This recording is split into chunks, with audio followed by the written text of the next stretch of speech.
Welcome to the Produce on Purpose podcast, where we experience life being the real you. I'm your host, Randy Adkins Jr. Today, we have a guest, Calvin Cassady. He's a Christian author and a trained journalist. He served in his church as a youth minister for 11 years. He currently serves on his church vestry.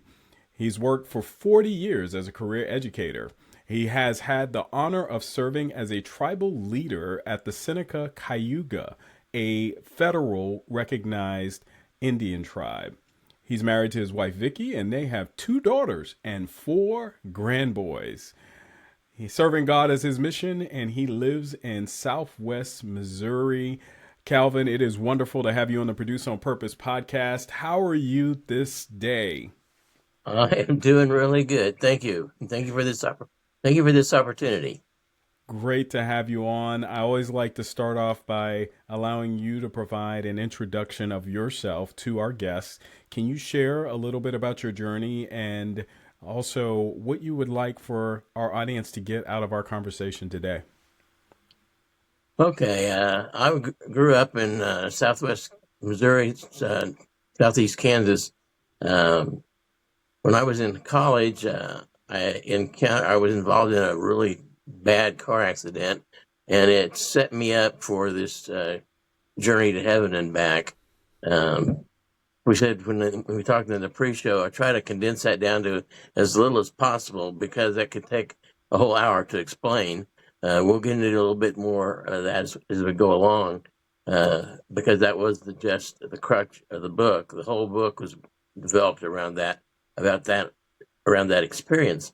But the rest of the book talks about the effects of the experience, and I think that fits in with the theme of producing on purpose, because my purpose is to help people find God, live a better life, encounter love, and so since that particular experience, which anybody that would have experienced it would understand, your life does become a purpose after that. And sometimes, you don't just sit down and say, what's the purpose of my life today? But whenever you have a break and you sit down and look and you say, well, maybe I'm kind of tired today. And you say, well, we accomplished a lot today, or maybe we didn't accomplish a lot today, but we set some things in motion that's gonna have some positive effects. And some days are just not like that, because you're not always gonna have a winning day, but you're gonna try. You're gonna try for that, and but that's pretty. I've pretty much most of my life's been lived since then. That happened a long time ago. I'm 73 years old now, and that accident happened when I had just turned 19. So most of my life's been lived since then, and so when I talk about my life, that's what I'm talking about. Well, that sounds like a long time, a lot of great experience and wisdom that you have to share with us. I would like to start by just asking for you to share the experience that you ended up having. So, my understanding is you had a near death experience and you came back, and just explain a little bit about what that experience was like, and then we'll go a little further. Okay, good. And thanks for that opportunity too. And again, I'll try to make it concise and not get too strung out. But there's 3 important parts of this story. The first part is the going, and the second part is the visit in heaven. The third part's the coming back. And all 3 of those are very, very important. The first part is when you're leaving this world that's full of sin, and it's full of racial problems and homelessness and all kinds of stuff. And you notice that as you leave. And, a lot of times people talk about when they die, a light flashes in front of them. Well, that's true. But also all these other things that are a part of our lives also flash in front of you. And it's not so much what you've accomplished, but what you're leaving behind. And you're really thankful. And I said that the biggest part of that going is dropping sin, dropping Satan, and being free. And when you hit that freedom part, that's when you reach heaven, and it's like the whole new world opens up, and uh, you know, I'm going to tell you, I didn't see any streets of gold, but I saw a beautiful place that was peaceful, that was free of pain and suffering, and and I like to call that the peace that has understanding, because I think that's what heaven is built around. And I imagine there's more. There's lots and lots of scenes of heaven, and I've done some reading since this happened, and I noticed that almost everybody has a little bit different take on it. But during that time, during that, I experienced a conversation with God, and He set my purpose on track for the rest of my life. Uh, um, the coming back part may be the most important part, because that's when you realize what the job ahead of you is going to look like. Um, I mean, that's whenever I get you realize um, the plight that Jesus had to work through whenever he was working on earth, the things, the stuff I left behind. It was really nice to drop it off. I mean, it felt great because you had, got rid of all that burden. When you come back, you realize, that I'm going back to a world that is far, far from perfect. Like I said, it's full of racial imbalance. It's full of homelessness. It's full of war. It's full of, politics that we'd like to not have to live with. Uh, Child abuse, all kinds of stuff. And when you were saying goodbye to it, it was one thing. But when you know that you're going back and that's part of your purpose is going to be, you're going to be working with these issues. Um, and you might think that would make you say, "Stop! I want off. let me off this. Let me off this drain." But it was just, it was, a challenge that I'd accepted, and uh, and then when I woke up, I was in the hospital. Everything was back to normal. Back to normal. I'd been in a bad car wreck. I had some recovering to do, but again, there was a purpose there. Purpose to heal. Purpose to get well. Um, uh, I was fortunate enough to be in a uh, Catholic hospital, simply because there was a strong emphasis on religion and an opportunity to share. Um, and I think that had a lot to do with my healing too. It also had a lot to do with me accepting what had happened. I know, we didn't talk too much about this before, but my recovery, there's chaplains, and every hospital has chaplains, but your Catholic hospital, you have chaplains, and you have sisters that come around a little bit more regular than your chaplain does. But I remember some nights, especially early on, the nurse, the nuns coming by and wanting to visit. This is late at night, and I could share some of these things that had happened to me that were making not a lot of sense. And they were really, really good to listen and reinforce that and say, accept it. This is something that you're blessed with, and uh, I mean, one thing I remember is the 23rd Psalm, where you walk through the shadow of death, and the power that you feel and that you felt, and then to come out on this side. So that sets up, and this, ever since we talked before, I really thought, producing with a purpose is just so perfect, because that's basically the message that I was given, was that you have a purpose every day, and it doesn't, some days are going to be great, some days are not.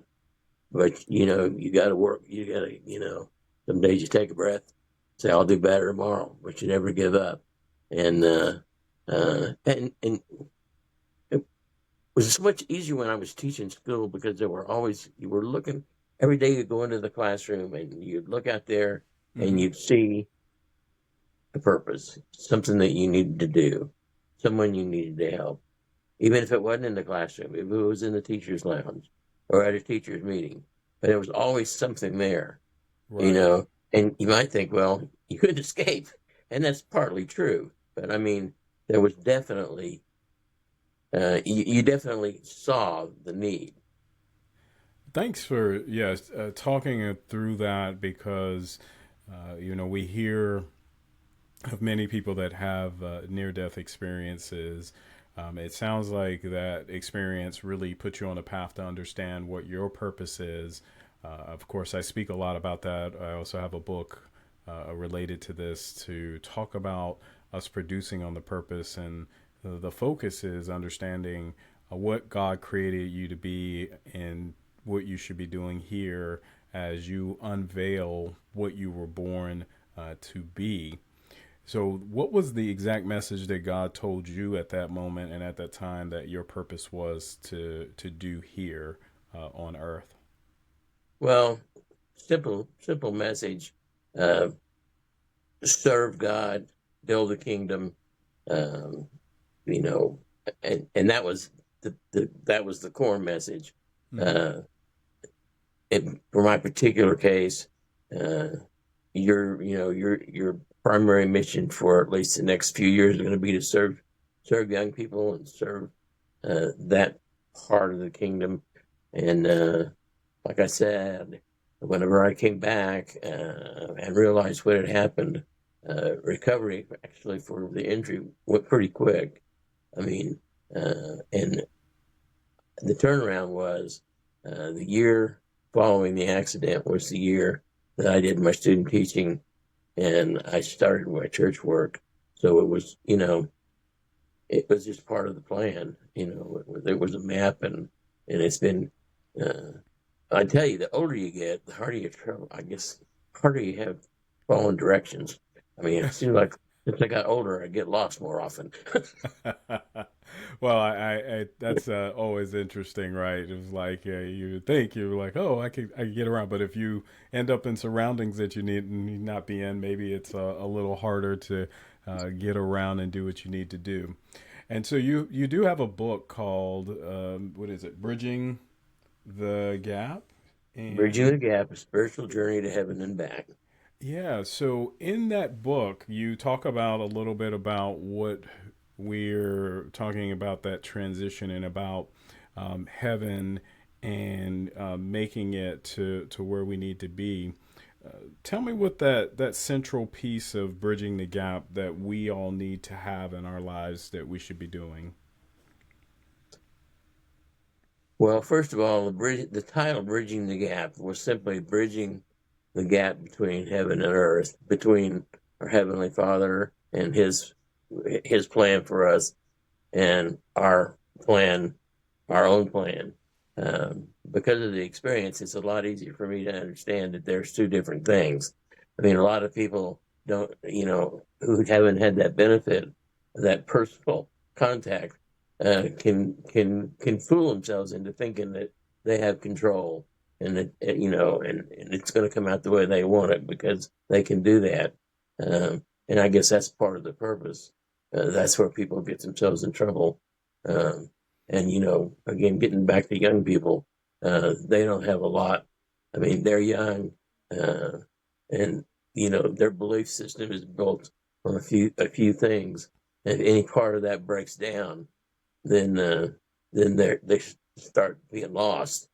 And I think I think that goes without saying that we have created in the 30 years that I've been out of the field. I'm seeing more and more lost children, lost adults. Um, but the purpose, the core purpose for me, was to find those people and kind of bring them out of that and and pull them in to this idea that you can be part of the solution. You don't have to have, you know, you don't have to have that overpowering experience that I had, but you can live, you know, you can live by example, and I'll try to set that example for you. Um, uh, but we're all important. It just, I mean, I was given this job, which some people would say is a real chore. Some days it feels that way, but most of the time it doesn't. Most of the time it feels great. And but sometimes you go through stuff with people, and you know you're right there with them, and you know you can understand why they're about to break. Where you know, but you know that you and you know and God, and that's where the key is. They've got to learn. They got to believe. They've got to relax. They've got to surrender. And I know during the last Lent, it was a prayer I prayed every day, and it was a simple prayer: Jesus, I surrender my life to you every day. And you know, that's what it all boils down to, right there. Um, it, and and for Americans, for people, human beings, it's a very difficult thing to do because we've got too many things that we think fit that fit our purpose that didn't necessarily fit our purpose. We just, you know, we want what we want, and so I think that little added push that I have uh, reminds me to come back to come back to God when things get askew and uh, and uh, and sometimes I've said this before. You just feel like you're crashing into the wall because you're stuck and you can't figure out instead of just turning around. But as humans, we're so stubborn that we think if we just keep banging away, that we're going to make it work the way we want it to work. Um, Once we get over that, we find out, that there was actually something beautiful on the other side of that wall. We just had to figure out how to get there. And God's going to help you get there if you just let Him. And it may not be a snap of the finger, but it's not magic. And I think sometimes people kind of, miracles and magic are two different things. Yeah, that's I mean, so there, that's kind of hard to explain sometimes, but because a lot of times people read the Bible, like to see the miracles of Jesus, and and they'll maybe just inadvertently refer to those miracles as magic because and of course there's that's just not true. yeah, They're based on two different premises. yeah, and I think it's interesting to really think of the miracles of God and what He does if He stretches the bounds of laws or whatever He does, if He heals, if He takes care of anything that's there. That's part of what God's will is to for us to be able to enjoy this experience that we have. I find it interesting that you have shared a couple of things that I think is important to repeat.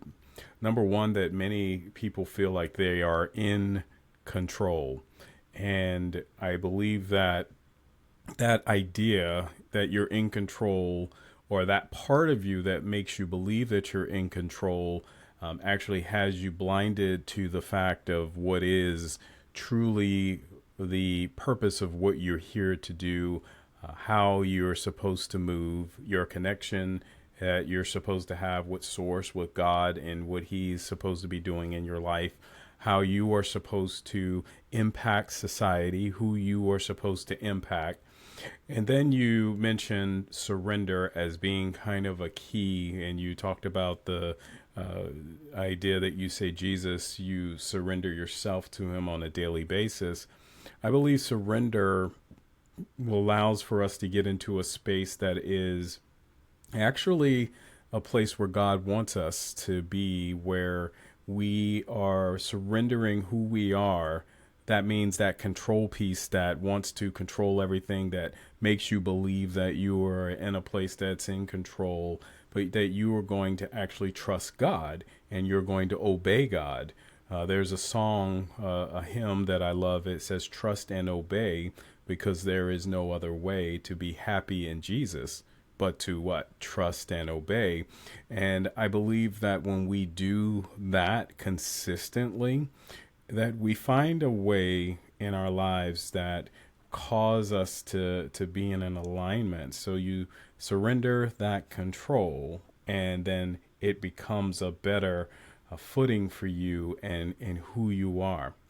So share a little bit now that you've been on this journey for a while, and you are here. Can you tell us a little bit about healing, your spirituality, and in the physical pieces? And I know even recently you've gone through some different things in the physical body.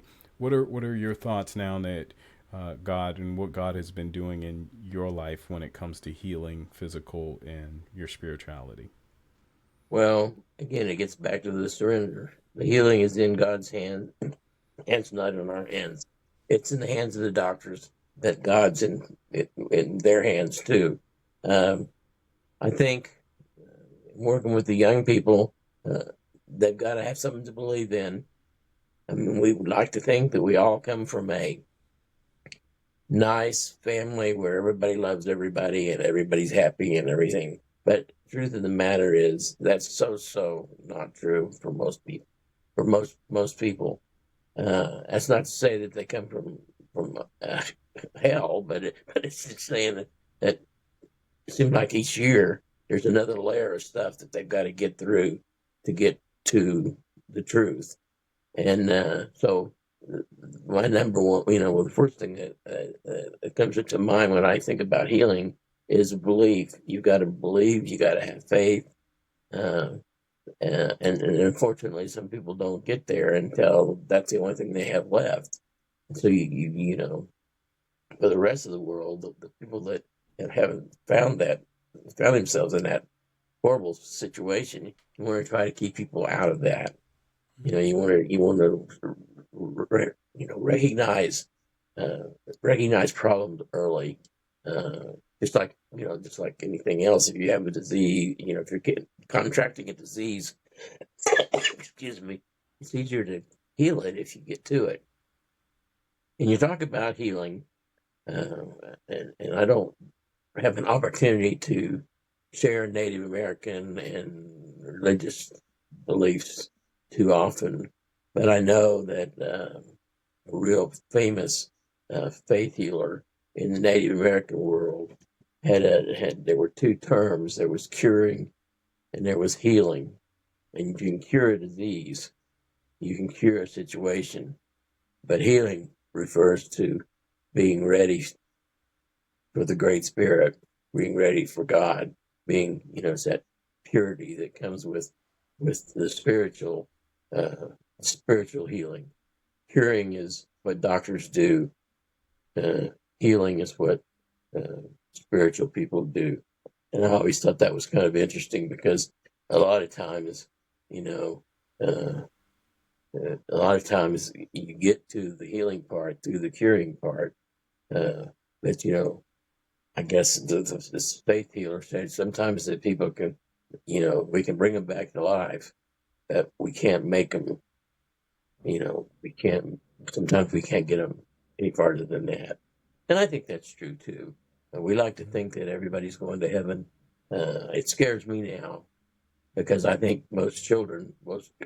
I'm through using the word children. Most people believe that's where they're going to go. I mean, they really do.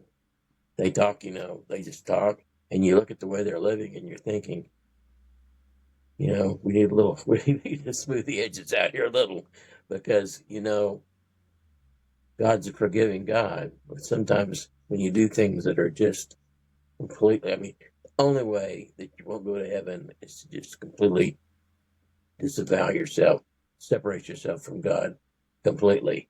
And sometimes I think you got to say, I'm praying for everybody's soul, but my prayer is not going to get you there. It's We your we prayers all that's going to get you there. we all have to make that choice ourselves, and Right.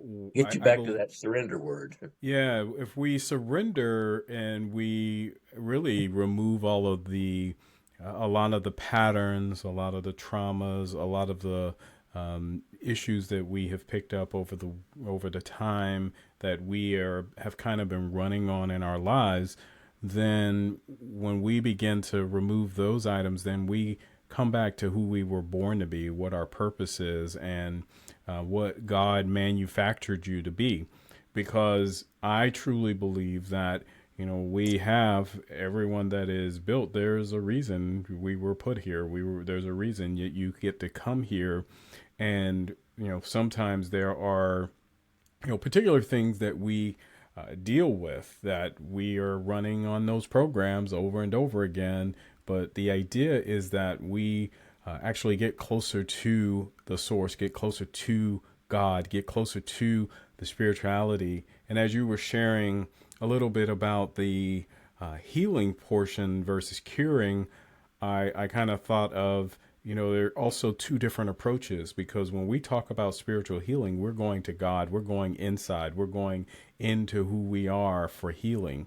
And then when you talk about curing, it's the observable pieces of who we are. So if someone's going to cure you, they're going to figure out what it is, and then they're going to use external things. Maybe it's medicine, maybe it is surgery. There are external things that have been observed that they can help fix problems and issues from the external.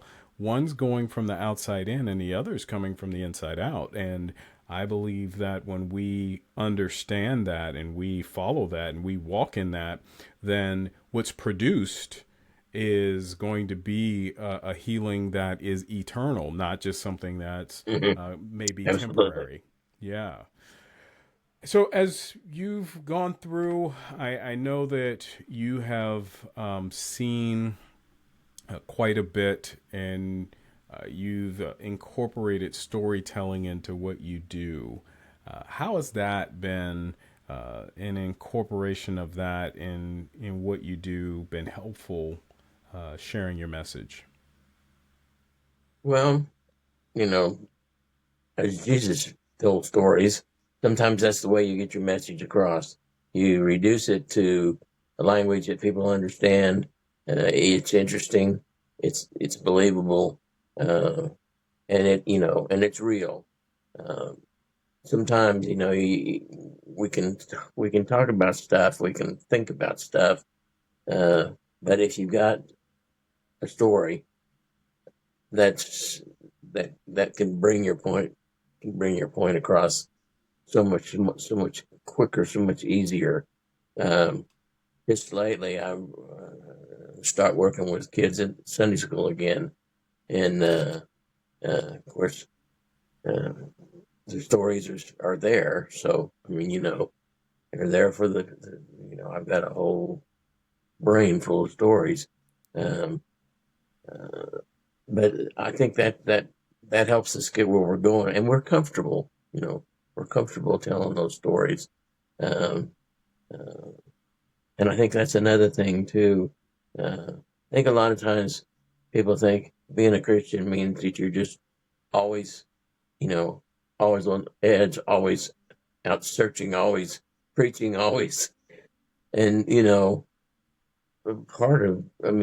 huge part of Christianity is to being able to enjoy the peace when there's peace, and work in, in the world towards a peaceful place to live. Uh, but, you know, a lot of times, people, especially children, but grown-ups too, think, I can't live that rigid Christian life. It's just too much for me. Well, most of those people have pushed that button that says, I know what's best for me. And when's the last time they took a breath? When's the last time they enjoyed their kids, enjoyed their wife, uh, you know, went on vacation, did stuff to allow God some time to enter into their space. There's some people today, space is so full, that, you wonder how could you, how, where is God going to find a space in your life? Uh, I mean, really and truly, that's really, that there's a lot of truth in that statement, because you just look at so many people and you just listen to them talk, and you think, well, you know, you're so busy, but what are you going to have when it's over? I mean, how much of this busy is going to be something that's going to stick with you. Um, so, uh, yes, I'm talking all the time, but and I'm It's busy, but I'm trying to direct that business in a direction that's productive, and that yeah, gets us back to the purpose. Uh, and I really enjoy your title, because I think that's something that makes that makes living life meaningful, to have a purpose. And I yeah, think sometimes we forget that, because we got our foot on the yeah. gas pedal and we're moving forward as fast as we can, and we're leaving stuff behind that we shouldn't be leaving behind, that we should be taking it in. Um, so um, I've Yeah. enjoyed being able to visit with you, especially because I think you're on the right track. I appreciate that. Yeah, I believe that what you brought up about sometimes we just have so much stuff going on, a lot of things in the way that may cause us to not really walk in the purpose of who we are, be able to produce that love, that joy that we all should have, and most of all, to get to that peace. A lot of times our peace is disturbed because we have so many things that are around us. And when we learn to surrender, let go, forgive, then we are able to remove some of those things in our lives that have caused us to be blocked from that peace, that joy, and that love, Mm, and to be in that moment. Because what we really all need to do is to be in the moment. I need to be in the moment with everybody that I'm with. And whatever you're leaving, the best thing is to be able to leave the relationships, because we know that it's always about when you meet that person that you've seen before, but you don't quite remember what they did to you, but you remember how they made you feel. It's the mhm. relationships. It's the relationships that we continue to have. So I really appreciate you coming on, Calvin. And so I'm going to ask you this one question I always ask everyone on the show is for our audience, can you give 3 areas that they should start today to implement in their lives to allow them to produce on purpose based on your experience and your journey? Well, the three words that stick out in my mind, and the ones that I live by, is belief. You got to have something to believe strongly, and belief and faith. You've got to love is the holds what it's what holds us together, and we've got to strive for peace. Peace has got to be our purpose. Um, so our belief, our faith, and love, and to glorify God has to be our purpose. And if we keep that in mind, we'll always be, even if we get lost, and I get lost, we all get lost. But that word purpose and surrender, that joins my surrender term there. Purpose and surrender that'll be another word that I'll use a lot now from now on, because it brings it all back to what's real. And so that would be what I would summarize. Well, Calvin, I really appreciate you coming on, sharing your wisdom, sharing that near death experience, and also sharing about your book, of Bridging the Gap. Where can my audience find out more about you and connect with you? Okay, the best way to find out the most about me is to go to my website. It's simply calvincassady.com. And it's Cassidy with an A and not an I, Cassady, .com. And there's a lot of background information, a lot of podcasts, a lot of interviews I've had with folks. And the book is called Bridging the Gap, A Spiritual Journey to Heaven and Back. You can get it at most online distributors. But to me, it's a quick read because once you start, it's hard to put it down. And I think, there's something in it for everybody. Uh, I'm getting ready to do a library, literary fair at our local library here. And I'm just trying to think of questions that I could put on a poster or on the computer screen or something that will stimulate discussion. Um, um, and then the key is, if you want the answers to these questions, just buy this book. And I'm not that's not how I make a living. I mean, it's not going to be something that's overpriced and they can't afford it. I've given a lot of books away just because you can see in people's eyes that maybe they don't have the money to buy a book, but they need to believe. They need the message. And to me, it's worth it to just give them the message. But that's kind of where I'm at now. How do you get people to stop for just a minute and say, what's this about? Because, I've got all these choices here. What makes you different than all the rest of them? And why should I spend my dollars here and instead of somewhere else? But over the years, questions and answers, that's the educator in me. That's how you teach. You teach by questions and answers. And that's kind of where I'm at now. I'm getting ready for that event and just trying to think of some things that will challenge people to start a conversation. And heck, even if you don't sell the book, you're still out there. You're still making contact. You're still spreading the word, just like we're doing here today. And I don't know, I think I told you before, excitement when you're 73 years old, exciting is doing a podcast at 6:00 at night. I mean, you look forward to it all day long, and you have a chance to tell people the good news. And I don't know. I was just thinking this afternoon how many of these I've done. I hosted my own during the pandemic called Intermission. I probably did 100 episodes of that at least. And on this podcast tour that I've been on with Atticus Publishing, I've probably done 50. Yeah. Met a lot of people, and you don't know who's on the other end of who's listening, but you know that there's somebody, and some of those people need to hear your message. And that kind of goes back to when you teach a lesson at school every day.